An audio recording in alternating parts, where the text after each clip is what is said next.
আচ্ছা মিতালি, তোমার তো একটা অসুখ যেটা ছিল মেয়েদের অসুখ, তোমার ডিম্বকোষে সিস্ট হয়েছিল, আমাদের ডাক্তারি ভাষায় ওর নাম আছে, আমরা পলিসিস্টিক ওভারিয়ান ডিজিজ বলি। তো তোমার এটা প্রথম রিপোর্ট আমি দেখলাম 2015 সালে হয়েছিল। তা তুমি 2018 সালে মানে এবছরের জানুয়ারিতে আমার কাছে এসছো। তো এর আগে তুমি এটা ধরা পড়ার পরে কি চিকিৎসা করেছিলে?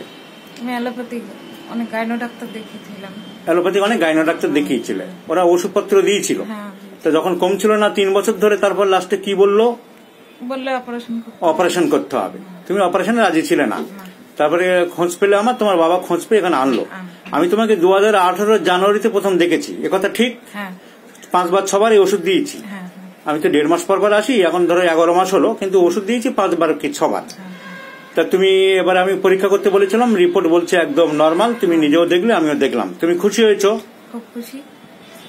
হোমিওপ্যাথির উপরে আমার হোমিওপ্যাথির উপরে বিশ্বাস আরো বেড়ে গেল।